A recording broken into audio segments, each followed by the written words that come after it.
up against 4 melee heroes, so you could give that a shot. 10 seconds remaining. I'm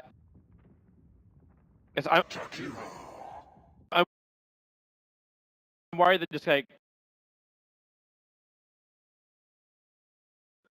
Oh, there you go. So, yeah, I think it's gonna be funny nights.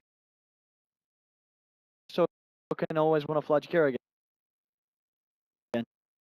Yeah, so yeah, they'll play the Night Stalker on the off lane, which is probably better, as you say, because you're gonna get the levels early, and then you're gonna maybe be able to do a bit more in the first night. As you said, because I think they do want to do that. Yeah, you don't want to go late against a lineup with Mag, Jug, Doom, because one, at that point you're just leaving yourself open to, if they get one good RP, suddenly you've lost the game. Yeah, and that's why I think like Vega's lineup is so much easier to execute. Yeah. Than Team Spirits is. Like, whenever you run a hero like a Chikiro as well, you gotta hit the sweet timing on him where he's able to do a lot of impact damage to the early tier 1 towers. Like, you make the most out of level 4 liquid fire early on, because if he doesn't do that, he just drops off so massively, and they won't care about like macro pyre. 10 seconds. Like, why would you care about macro pyre when you got the life of a Magnus and the lone druid? Juggernaut will be the only one that might be concerned, and Lion will just dodge. Yeah. I'm really not a fan of it. I mean, I'm gonna wonder as well if always want to fly goes for the same build as a she did the other day, where he did just go yeah, what fails straight Agonyms. Fail and Ag? No Yules, and I think he ended up with Yules later on.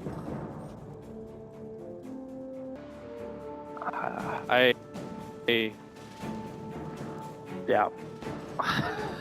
I can see him standing there and tanking through the engagement. I can definitely see that happening. But I've just been hit by Windows Update.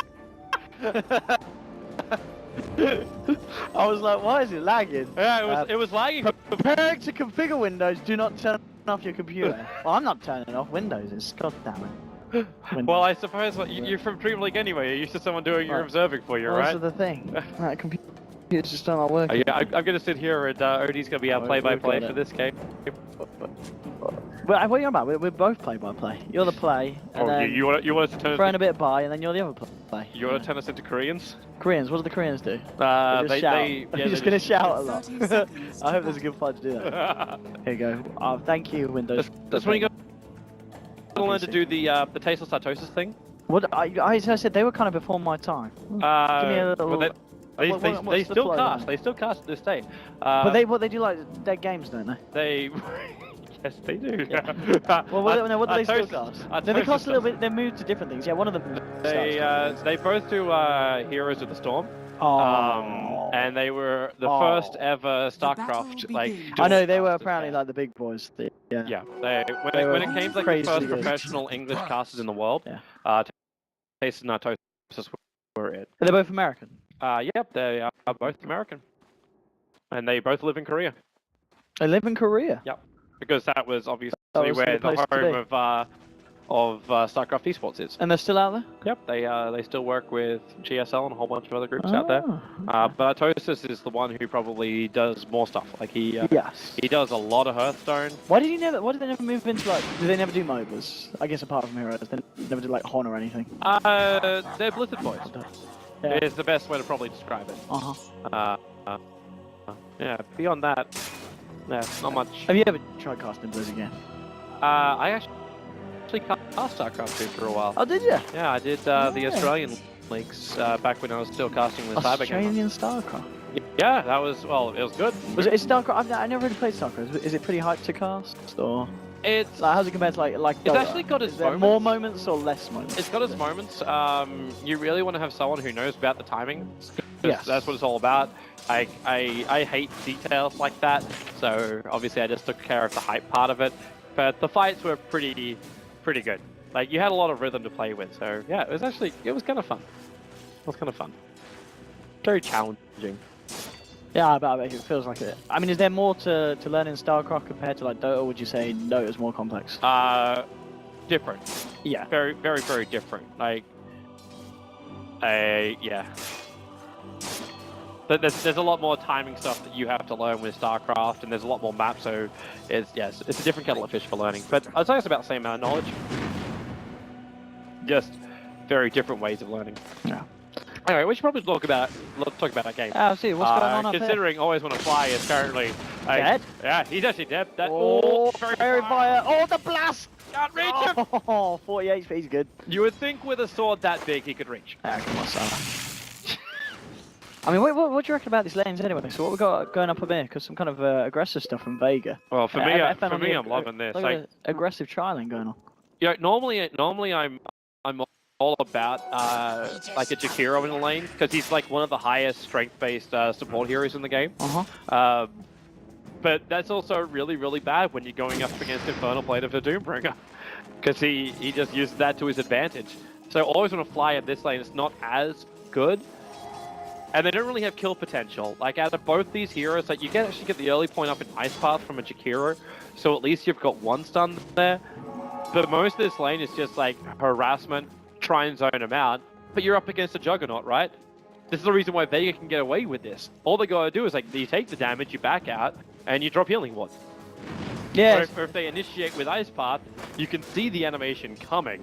In fact, the Ice Path doesn't hit you instantly, so even if you do cast Ice Path and it comes towards FN, he just has to hit spin. Goodbye, Courier. Oh, wait. No, that's almost cheating. What happened there? The Courier was down to 10 HP by solo, and they send it flying, and he gets. Dude, that must have been literally just at the 3-minute market as well. Yep. Yeah. Literally on it. Always Want to Fly, the spin, heavy damage, and you just back up from the Ice Path. FN's fine with this. Like the Jakiro's got no life. Like you got. He's gonna be out of regen. Yeah, he's popped it all now, hasn't he? Yeah, you got 3 tangos left on the lane. Yeah, I mean, in CS wise, what FN 40 for 334, so they're still getting something out of this, but I don't know, it's going to that point. I think the level game is quite important here as well. If FN gets that 6 online, the lifesteal's got to be very, very careful. And especially solo, we'll see where he tends to roam around again. This mid lane matchup, the Magnus versus the Quap. Pretty even trades, I guess, as you're mentioning. As a Magnus, just sit back, spam out that shockwave, you're always going to get the farm. Both heroes relatively low. Actually wait for Sol to get in range for it, because you don't know what creep Sol's got inside of him. Yeah, he's got the snare up. With the Troll Trapper. Are they battling again on top? No. Always Want to Fly is just like staying a long time.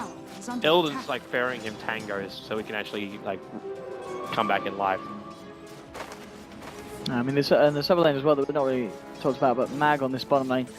Looks like he's not managed to get that much farm. He's only managed to find 7 CS so far, and then you compare that to Funnick, 24-11. So I mean, this bottom lane looks a bit of a warship for Spirit. That much? I was going to say Spirit just having a great time down there. I can understand it when you lose your bear. Yeah. That's very problematic. But how do you also lose your bear in the first place? Did you see how that happened? No, I did not. No. Wasn't looking myself. They must have got, well, I guess they just chased it down here with Funnick. Like, I actually just look at that lane, I'm like, oh, but this lane should be easy for Mag, right? But with a level 4 bear, there's no entangle. He actually only has a stout shot and calling blade. Look at the Funnick sitting at the top. They're going to try and do something here. They're going in onto Sherman with the open wings. Ice Path onto Sir with the rotation of Funnick. I'll find one. Nice, first blood. Yeah. And FN just spins himself away. Yeah, smart read there of the map from Funnick. Good time at the night time. It's never really the easiest as well, I guess, when you're playing the offlane Night Stalker to go for those kind of ganks, because it is very obvious when you're, no longer in position. But if you make moves as quick as that, you're going to get away with it. And now eyeing up no one, and no one could be in a lot of trouble. There's no silence though. But with the Void and the dagger, what level's that dagger? I suppose going to blink through and finish the job with a couple of right clicks. And Funnick, something just like that in the first night time, making 2 kills happen across the map. That's great stuff for the Night Stalker. That's actually so smart from Iceberg. He knew exactly how much damage he needed to really Funnick, and you're going to get a 3rd kill. Surely not. I mean, he might with a phase boost. Yeah, he's level 3 Void. Yeah, you dive this. Go Funnick. Under the tier 2 tower might be a little bit too much. I guess. But I want to Still give good massive stuff. props to Iceberg there. Yeah. He knew he didn't have enough mana for the Sonic Wave, even though he skilled it up. Radiant's top tower He didn't is have enough under mana for the attack. Scream either, so he actually waited out and got the Blink into a Shadow Strike, just Yeah. knowing that would be just enough damage to ensure the kill. And then he just gets a 6-minute rune and he's all good. In fact, he actually tried to get both the 6-minute runes. That's a little greedy. This is interesting. They've actually sent FN now down to the bottom lane and putting Mag up top. But I mean, FN at the moment, he's on his own and he's got to deal with a Night Stalker and a Bane. He's got to be pretty careful here. I guess there's still no silence on Phonics, so there's always going to be an ability for FN to spin out. But still, a minute or so left of night time and no support in the lane for FN. We'll see if Spirit able to do anything in terms of punishing that one. Vega should be really concerned about this. You're getting so much farm early on Phonic. Yeah, And if he wishes to, he's insane. he could rush into the Aghanim Scepter. You probably, I guess, still yeah, want to have like some more early fighting items, but it's the fact that Phonic actually has the start to this. So once the Ags comes up, getting a good Mag RP off is going to be really difficult, and no one's gone for the longer road to the Blink Dagger. He's gone for the bottle and the Arcane Boost before picking up Blink. I'm looking at this FN. This is what happens. He's on his nice. I mean, that Blade Fury coming out just before the Brain Set was able to get himself in range. Anyway, but yeah, you got to be so careful as this Juggernaut. He's got the backup of the line now. What level's he got in healing ward? It's just level 1, but still, it's a pretty good spell. He'll be back into laning shape. And top lane, Mag's in trouble. He's been Ice Path, looking for the dive down, but Solo TP's in, and that will stop Team Spirit from looking to push on. This is the level 3 Liquid Fire from Always Wanna Fly. He's actually completely bypassing Full Radiant's Breath top as well. tower is under attack. Yeah, I mean, this is there's been different phases to Jakiro skill, but I remember when it was pretty much you just get 1 point in Ice Path, and then you do in the max first and third. But now it seems, I know we've seen more Jakiros do this, where they just go for more in Ice Path, and sometimes as we're seeing here, just passing by Dual Breath at the earlier stages. And well, mid lane, Quap jumping in, and he's going to get that one. As you said earlier, didn't use the Sonic Wave, so still had that available, and it's a big kill as well. Just catching out that Magnus. However, he doesn't have CP. Iceberg's going to drop very low. The movement from Lucky Solo, man. he first steals the double damage ring, which is what made that so close. Yeah. Yeah, didn't have that mana for that stun. Yeah, if he had that, that would have been a very different story. Mag's actually worth noting as well. He's actually caught up a lot in this top lane. We're seeing him get up to 30 CS now on the Lone Druid, so he really was suffering down at the bottom, but the lane swap seems to actually worked out the long haul for Vega. Well, this is an easier lane for him too. Like, you see what he does. Like, you just jump onto the side cam, then the creep wave is going to be pushing in, so he just rotates back over again. The Juggernaut, you're kind of expecting Team Spirit to apply a little bit more pressure on that bottom lane. Yeah. So by bringing the Juggernaut down with his escape mechanism of spin, it's just a safer thing for him. And, okay, smoke maneuver, no blink, but he can skewer himself into RP if he wants to try and find this kill. Yeah, I don't think there's going to be any TP reactions coming in time. Oh, that is a lot of hate for a Bane. I mean, Omni slash and RP, they weren't messing around. You know, I'd be okay with this yeah. if Mag was there to beat into the tower. I don't know, man. That's both those spells offline for nearly 2 minutes. That was, yeah, they really wanted to get themselves a kill on the ball, Vega, and they do, but it's just a Bane. And I could be okay with this. I Yeah. could be okay with this, primarily because level 1 Omni Slash is kind of a piece of piss. It's true. Yeah, it's not. Like it's you not get the best. 3 jumps, the chance of actually finding a kill. Also up against Team Spirit, who are just very tanky by nature, or like have escape mechanisms. You Omni Slash on the Night Stalker, like 3 slices, you don't kill him. You do it to the Juggernaut, you won't kill him. You do it to the Lifestealer, you won't kill him. Like, so you find the Bane, one of the ones which you can kill, and he's locked in position with the RP. Yeah. So that's fine. Yeah, I guess so. I mean, at the moment, Vega, well, they're losing out at farm, they're losing out at kills. It's not the ideal of starts for them, but as you said, maybe in terms of draft, they have got kind of the easier lineup to execute when it gets to the kind of the mid-game stage. So as long as they don't have an atrocious early game and we'll kind of get those core timing, like the Magnus's blink. They just have to do something with it though. Yeah. Like when I was thinking about that, I'm like, well, Vega's easy to execute, but if Team Spirit can see them coming, then it's not as great. Like, you still need the RP to do work. You need Lion to have a blink dagger and get that first jump at initiation. Because right now, like Juggernaut can't be initiator. if you are forcing the issue down a lane, maybe that's your other opportunity. Mm-hmm. But are we looking at like you're getting drums, what, mech? I'm not seeing a mech. Lone Druid's going Midas. He wants to go Radiance. Yeah, split push is okay then, but your early presence to push down the lane, it's actually still okay, but I'm not seeing Vega hitting that sweet spot I thought they were going to hit. Yeah, and it's certainly going to take him a lot longer than Team Spirit. I mean, what Funnick picked up, he went for the Midas on the Night Stalker, so getting that at the 9 or 7 minute mark, and then as we expect, building into Ags, probably going to get Vlads as well for the team. You're going to be forever in the shade. Yeah, like the Night Stalker. They've got the start that they need here, Spirit. Because that's the beauty about so you got an under 10-minute hand of Midas, as you said, on the Night Stalker. He's gonna have level 16 so early on. Yeah, he really is, because he got so much out of that bottom lane. It really did. The start against Mag's Lone Druid, him and Bane was just a great pairing to open up that lane and find so much for Funnick. And I mean, Bane himself, they did kill him, but he's pretty close to getting his 6 online, so you can have Fiend's Grip ready for the next fight. And 30 seconds, Sonic Waves back online. And as we saw, of course, that there's the Jakiro as well, constantly knocking on the door of the top lane, and Tim on top. That's probably going to go down in the next push if Always Want to Fly gets himself in there with the Liquid Fire. As, the timing seeming to be going a lot better so far for Spirit. You always get nervous about Jakiro liquid firing a tower like this. Like that one liquid fire brings the tower, it's still just above denial. Yes. But without the level 4 and with consistent damage on a tower, it's actually a lot easier to deny. And Mag's already tanked up, so he's ready for this. Like I'm just going to fortify as well. With the Ice Path, it only catches the bear. Support's rotating over, and then it's use Macropie. With Iceberg blinking across. Mag's got to run himself back to base. Solo's coming in with a smoke, but I don't know if they're going to be able to catch anyone on the side of Team Spirit. I mean, as you said, they really need Blink on the Magnus or on the line really for it's nice to see him. Yeah, just wait for Iceberg to move back. But he's got Finger of Death as well, so Iceberg gets guaranteed kill. Yeah, that's really nice from Vega. Really nice. I guess you said, no vision here on the high ground for Spirit. Quap just, unaware that there was a little line hiding around there. Doom and Finger drop, so Vega, they are certainly a fan of dropping the big ults and in tandem. It's also really good the fact that no one was the one to get the last hit on that kill. Yeah. So it brings him a lot closer towards that Blink Dagger timing for him. However, we hit Darkness for Funnick, and he instantly goes on top of FN and takes FN after he's already triggered off the spin with the Fiend's Grip in middle as well. No one!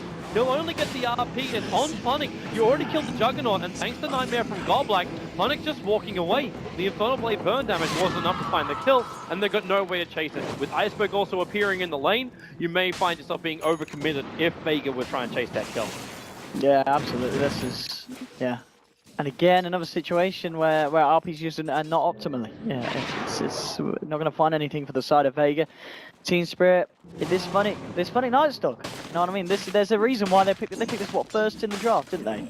Yeah. This is we're certainly seeing why they value this hero so highly, because Funnick, he's playing it really, really well this game. And look at the timing too. Like you just end Darkness, and now we're already like back into Darkness again as we hit nighttime.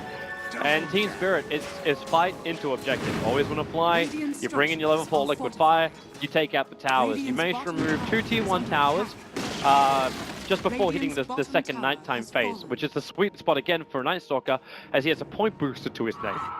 This Aghanim Scepter, if they keep going at this rate, this Aghanim Scepter is going to be done before like 19-20 minutes. Yeah.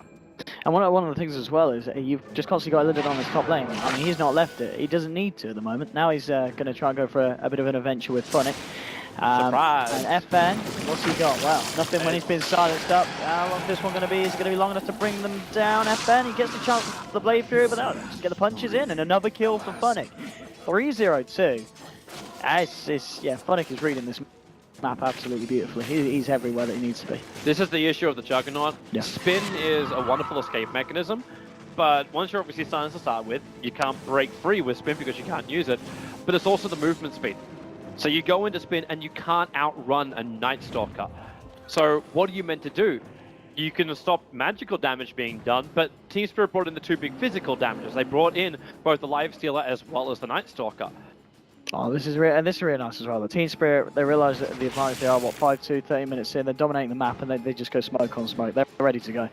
No one TP's the good perfect TP. moment. Radiant's top tower And is if under he can't attack. die now, it's 1800 towards the Blink Dagger. If he has another bad fight, that's just going to put the side of Vega in such a bad There's position. no Juggernaut here for the fight. Silence for solo, yeah. They need to kill Doom. You actually notice Iceberg, he's swinging up. He wants to go for the Sonic Wave. There's Tony there with the Ice Path. And he holds solo in position. Iceberg, what is he waiting for? Nice, yeah. I mean, nothing comes out. I mean, at the same time, he's going to kind of tank this. They might want to go back in off the back of this. I mean, they are without Bane, but I don't know. There's still space created for Illidan. You know what I mean? Lifestealer's chilling up top. But yeah, that was really good for Vega that didn't go badly, as we're saying. And now no one, he's got the money for his Blink Dagger as well. And we saw in that fight, thinking about dropping the RP, cancel casting it. Actually, it's really good for him that he didn't in the end. Because now for the next fight, next defense, he is going to have that Blink RP. And that might just catch Team Spirit off guard. They need to try and make a big play happen with this Blink reveal. They've got to do something smart with this one. That just felt really odd. I mean, it was just, yeah, well, they jumped in on the Doom, they Fiend stripped him, he already has Scorched Earth out, so, you know, Doom was just like, can you just get off me, please? It just wasn't doing anything to the Doom. Radiant's middle tower is under I attack. just saw Sonic Wave, like, animation start twice from the Queen of Pain, It was kind of and she flawed lurching out. back and then, no. Yeah, it's like, oh, we got this, right? They don't always want to fly. Yeah, I got this fantastic stun. That was the most obvious ward ever. Fly. We're just waltzing past the jug and be like, excuse me, I'm putting this up here. Pretty much that. Like, don't mind me. I just got to get the box of cereal from the top shelf. Phoenix, now there's an opening. Going to go over on Mag with open wound. This is just such a fun little fight. Oh, the RP though, look, they're going to turn it here. Tomes into the tower with the skewer. They're going to stomp on Illidan. Can they kill this Lifestealer with the armor though? I got to be careful. That Fiend scripts off cooldown in 2 seconds time. They'll find the control there. FN still got the Omni Radiant's Slash. middle tower is under That doesn't attack. go in, and well, that was the Blink RP, and it didn't find anything unfortunately. I mean, just save some lives, as you know, Lifestealer was about to go ham, but Team Spirit's still going to find the tier 1 here, and I don't know, it still feels like just a world of momentum behind the side of Spirit at this point. That disengage as well from Team Spirit was perfect. Yeah. Like, Always Gonna Fly made the call almost instantly. It's like, okay, I've thrown out my Ice Path, I don't want to do anything else. We're behind a tier 1 tower, but wait, RP is down. We don't lose any heroes because the ones that he grabbed were the 2 really tanky ones. That was the thing, yeah, they just kind of were like, alright, we're under a tier 2, we'll just walk it off. Yeah. Lifestealer and Funny was just like, alright, In time to fact, disband. I actually start to wonder if they can kill, because you open wounds and then Funnick is also like life leeching at that point. Yeah, then you got the they're so armor deep. toggling of a life stealer. All these things just start like adding up. I mean, what are you relying on in damage? I mean, Mag, of course, he's still working on the Radiance. That's not coming anytime soon. Maybe he gets hit by the 20-minute mark if he's able to find himself. It's still involved in enough some though. action. The bear is getting mobbed up. Like, Yeah, how many times has he Mag just has lost to take that the bear bear out. already? Yeah. All you got to do is open wounds, and Life Stealer is great against any hero who's got high amounts of HP. Yeah. A lot of weight is just on this Jug. They need these RPs into kind of Omni Slashes with the Empower on Juggernaut, and then maybe they've got a chance to bring down some of these tankier members, but as we're seeing this moment, it's very, very hard. And off the back of that, you know, you look over to Always Wanna Fly, he's going to have the Veil done. So, you know, even the Jakira as well, you're not really going to be able to take the guy down in one Omni Slash. This is pretty scary here, the side of Vega. There's one Omni Slash, which is still level 1. What's he, level 10? Yeah, he's nearly there. He's nearly there. He's just about to hit level 11, Nearly there. but if you look overall, like, yeah, they're all pretty much level together, but it's because you tried this, like, aggro tri-lane to get Mag off to a good start, which really middle tower is didn't under happen. attack. Like, Funnick has had the dream play. The Night Stalkers, I mean, what, how many, but just 600 gold away from the Aghanims now as well, on top of the Midas phase boots, 17.5 minutes in. Okay, so they actually ended up 5-man smoking. Mag's This bears is in the good. mid lane fighting. You know, the ults have just come back online. Are they... Yeah, I don't think you go No. rush. You got to find a kill first, and Oh, well, God Black. he's gonna be like, all right, nice smoke, boys. That was actually perfect for him as well. Yeah. Because he put the observer ward down, like he knew exactly what was there. Like we are still during daytime, so that's not as critical. But hey, really? What was that ward? Okay, that ward vision is actually really cool for its position. Oh, kind of him on the tree just gives the opening there on the walkway down. Yeah. It sees the ramp, it sees the ancients, and it gives a slither of the other walkway. Oh wait, no, it doesn't. Oh, hang on, yeah, I whose guess vision are you looking at? Yeah, Oh, no, no. I had vision from something else that was affecting it because when I had it on there, I'm like, wait, Ah, it's yeah, okay, fine. okay. So it is just the kind of the ancient, Yeah. and the new path. They need to cut that tree down. Yeah. And that's what I'm just like, it seems to be on the wrong side, but then I saw this vision on the ramp, like, oh, does it see around the tree? That would have been pretty cool, but no, it doesn't. This one, I don't know. Is that next level or is that? I think this is sub-level. Okay. It's like, what does this do? I like to give them the benefit. There must be a reason. There must be a reason. Why you just do that to get that? Yeah, he plans to kill the tree later. Maybe. That's the reason. Because now they don't see if Team Spirit want to slip themselves into Roshan. And that's very easy for them to do. Like, Illidan's already at a point where he's very comfortable. You get an Aghanim Scepter over on Funnick. Do they have the money on anyone for a gem? Oh, what to give to Funny? Yeah, maybe you always want to fly get, might buy it. Yeah, he's pretty close. But then at the same time, as I said, with the Veil's Axe build, he does like to pick up his big flashy items, so I wouldn't be surprised if we just see him pick up a point booster and go for the Axe, and maybe leave it to Go Black to pick up the slack and give that gem. He's a way off. Yeah, I would say God Black sacrificing himself, but he's walking around with a casual cloak, wand, and arcanes, so he's not sacrificing himself that hard in this game. No. I mean, how are we looking in what kind of net worth standards he's the line's the one that's poorest at the moment for Vega, but he is certainly down there on Team Spirit. But as you said, he's got the staple stuff. Flying Carpy, the poorest one. He's the guy that needs to have the initiation. They do need that blink. Yeah. Oh, really do. It was actually. So, oh yeah, always gonna fly is gonna buy it. It's just the timing. Okay. Like, you want to have like the Ags as well as the gem. 20 minutes in that is pretty terrifying for Vega. And we're seeing, of course, the moment that Vega they've got some pretty decent warding down, and that's gonna be gone. Notice the respect. Second you hit nighttime, back off the lane. You gotta do it. You move away from Funnick, but they can't do this forever. Funnick is still hand Midasing himself to level 16. Yeah, I mean at the same time though, as we talked, maybe Vega kind of just slow it down. They don't die. They keep it safe. Team Spirit. How good really is their lineup for breaking the base? They've got a Jakiro for the slow siege, but who's really going to sit down the front lines and hit the tower? You've got two melee cores against a Magnus RP and a Jug. So I don't know. It's going to be hard for Team Spirit at that point. I mean, we've seen they've had a strong early game, but I'm not sold yet on how well it's going to kind of transcend into the later portions. Now Once that the Vegas light gets big enough, you're going to be able to do it because you've also got liquid fire. So the tower really isn't as scary. It's the movement onto high ground. So everyone from behind can help out. But with this lineup, Team Spirit don't really have to care. Like they're gonna farm the entire map. Yeah, and they just do moments like this. Like Funnick just hunts every single time it's nighttime. Move across the map. Well, that was actually kind of like you just walk away at the last moment. It's like you're fine, he'll tick out. But yeah, for Team Spirit, like, they walk around the map, they find themselves a pick-off because the vision superiority is just so damn good. You can keep taking Roshan and then use the Aegis Maul to, like, have that life stealer on the front line. Yeah. Like, liquid fire up, liquid fire up. Everything will burn, and Vega has no way to stop this. Because what are you going to do? Like, you're gonna attempt a split push now with the Radiance Bear? With the movement speed that Funnick has got, he can run from one side of the map to the other, and Limestroke can just infest and like hit your right. I mean that's the thing, they can kill the bear very relatively easily. Yeah. And like, what do you even do with that then? Like, you want to start building up like more things from the Kung Fu Panda? Alright, Funnick's already ready to fight.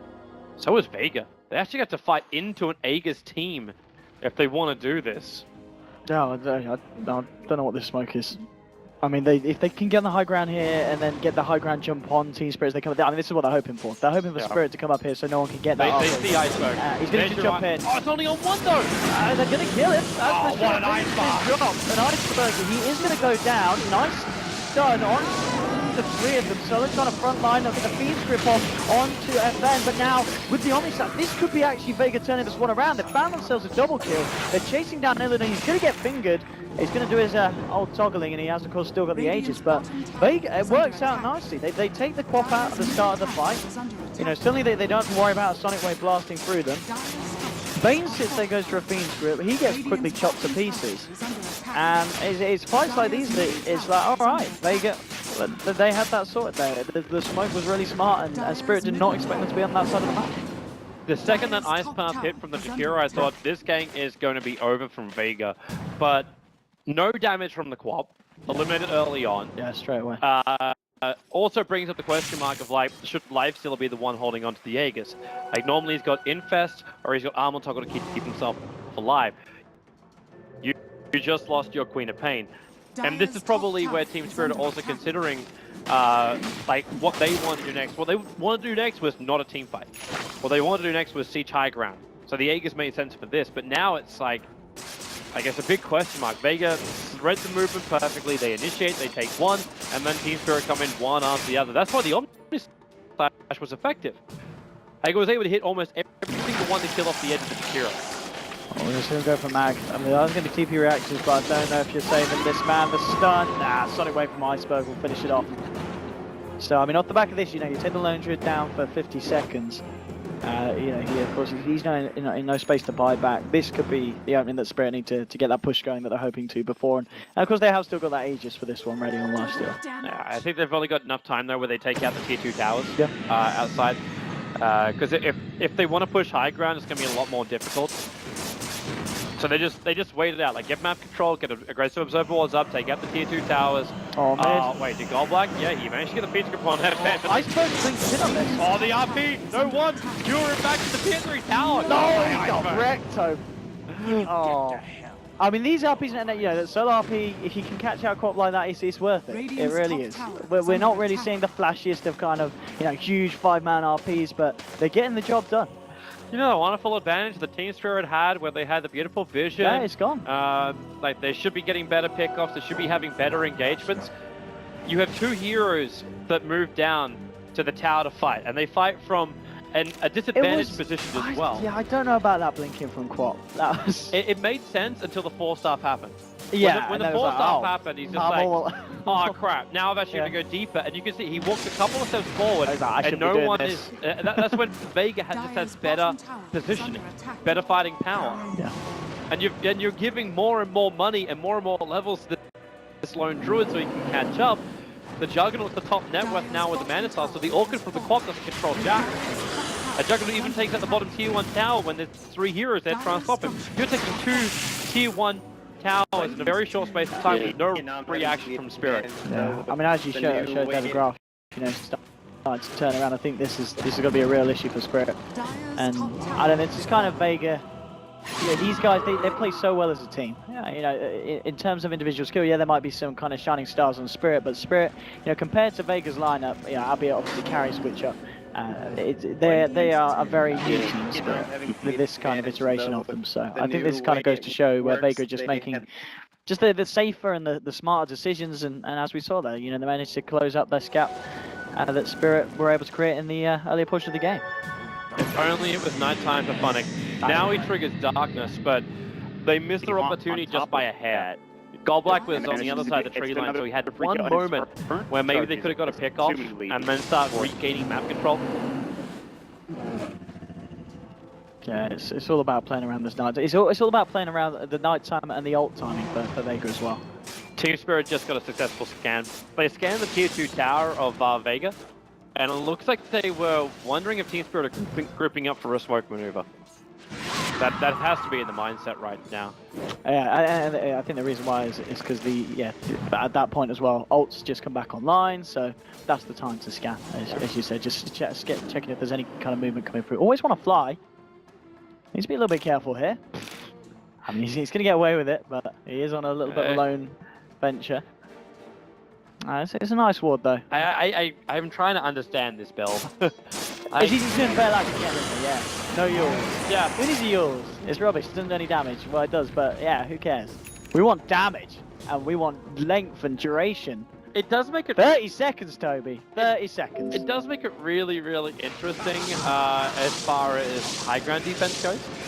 Yeah, I mean, yeah. Good luck trying to push into a 30-second macro fire. Yeah, and with Sonic Wave as well. Like you got Macropire down, you then got your Sonic Wave, so you can clean up most of the waves that Vega try and push in with. But then again, Vega have a lone druid, so you don't really care as long as the bear can survive. Yeah, how's the bear doing now? Well, he's got 3.2k mag. What's he going to go for next? He's just going to pick up that Hyper Stone. Yeah, he's It's AC. I don't know. Who was I looking at? It's the Night Stalker Funnick. He picked up Oh, he's actually going to go for Lotus Orb here next on the Night Stalker. That's a bit of an interesting one. How much do I just want to see him? It's just Omni slash Well, back. Omni slash back. Primarily. Oh, I mean, this is really nice because, of course, I guess you drop it down on the Quap, she jumps in, and then suddenly Doom, he's got to question whether he wants to Doom straight away. Yeah. It can also dispel the Hex. Yeah, Lotus Orb is really nice against Vega's lineup, yeah. I got a couple of things that it can work nicely with.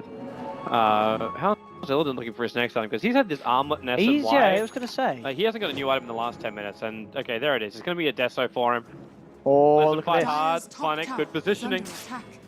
And he's able to see Vega coming. Absolutely, this Axiom he's doing great stuff there for the side.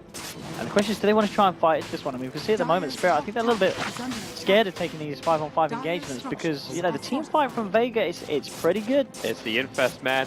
It's the Infest play here from Team Spirit. Go in? He really wants to have a crack at this. Coward drop, Phonic makes it nighttime. There's your initial jump. The Fiend Strip is keeping Solo out of place. There's no Doom for this. It's still a 1-for-1 trade-off as they try and isolate out the Doombringer. The Team Spirit doesn't look like they got enough power for it all. They have to retreat. This Omni Slash from FN just ripped through them with the Empower. He's getting himself a triple, always want to fly, trying to get himself back. You see no one just skewing forward. He wants to chase this, and this has got to be worrying for Spirit. You just lost a fight where Doom wasn't used, RP wasn't used. You were the ones initiating. I mean, we said when they were on the sidelines, do they really want to try and run in and have a head-on collision there with Vega and RPE? You know, they just want to kill people, and they're going to get it. It might be an ultra for FN. Nah, it's going to go the way. Just split between them, but I don't know. This is too late to rack. Yeah, this is pretty bad. This is pretty bad for Spirit. I really feel, you know, we talked at the start how, you know, Vega's lineup, it was going to get to this point where you kind of put the heroes against the other heroes, and then certain set of heroes are better. And Vega's heroes are just, you know, the Omni Slasher from FN just doing so much each time. And I think FN also had like a big advantage coming into that last fight. It's the fact that he fought the Scarlet just before it began. So Team Spirit weren't really ready for him to be that tanky. And the fact that he already had the high levels up in Omni Slash, like they've been playing catch up. I can see, I think they have to punish Solo at least. And they'll keep the melee rates alive in the mid lane. Always want to fly to start. Look at FN. He's just going to ignore them and hit the racks. He's too much of a boss. Oh, nice do as well for Noah coming in and grabbing two gold black. He's going to be himself out with Limit Cape. FN brings him down. It's over. What a way to finish this one off for Vega. It's so over. GG, well played. Oh man. Top like some of the few captains that will admit defeat when he knows it's over. And like you just burned so much as Team Spirit. You had nothing more to work with. That's actually so like you knew it was coming though. And I mean, we said from the draft. We said the draft. It was Vega's lineup. It was going to do this all the time, and the thing that kind of threw us off at the start was like in the early game, all right, Team Spirit doing really well, Phoenix making these amazing rotations, but then it just never kind of went into anything. There was a couple of YOLO plays for Spirit when they tried to push onto the Radiant half of the map, but I mean, Illidan, he never really got off the ground on the lifesteal, so pick up a Deso at the last fight, I don't think he even managed to touch anyone with it, he just died straight away. I don't know, man. That was Vega kind of playing the level that we expect, I think, from them. Yeah, and Team Spirit playing the level which we kind of expected from them. Yeah, they've been struggling recently. They've had their ups and downs. Really good. Like you get such an advantage with Phonic on the offlane. Yeah. He instantly rotates. You find another kill. Oh, this is brilliant. Yeah, it was like, wow, okay, this is great for We go into our next nighttime phase. Oh, isn't this great? Yeah. He's now sitting, like, he's got himself an Aghanim Scepter. He's progressing with Midas. You got all these things which are starting to pile up. Everything's working nicely for you, right? Lifesteal, he's got SMY and Armlet. Holy crap, we're in a great position. Queen of Pain's got early Orchid. Even better. And then they gave Vega space. Yeah, and then they missed their fights, and yeah. And as we can see, the lifesteal ends up with 1 kill, 4 assists. I feel like Illidan just played too much of a passive game. The CS difference between himself, I mean, you're never going to out-farm a Jug that's got in power. And as we can see, you know, FN finished the game 100 CS ahead of the lifesteal is. Just the farm wasn't good enough on Illidan, and yeah, Vega's play was really, really solid stuff. And I don't know. Going into the next game, I think Team Spirit they need to switch it around a bit. I just feel I don't know. As you said, I think Iceberg's much better suited to something like a Wind Ranger or a T. Something he's going to be able to carry the game on. Because on a quap, especially against a lineup like this, he was getting doomed RP'd every time. They're just like, nope, we're getting rid of you. You're not going to have a chance to hit Sonic Wave. I feel like we saw single digits of Sonic Waves that game. It wasn't a lot. Vega prioritizing the right targets. Yeah. Positioning was fantastic. Team Spirit didn't find their openings, and Vega just like. They're going to be really happy as well. The fact, like, just after you take Roshan as Team Spirit, and then you set that smoke gank, and it goes so that smoke gank was really kind of the big swinger. Yeah, it really was. Guys, break time. I'll be back. Game 2, just a bit.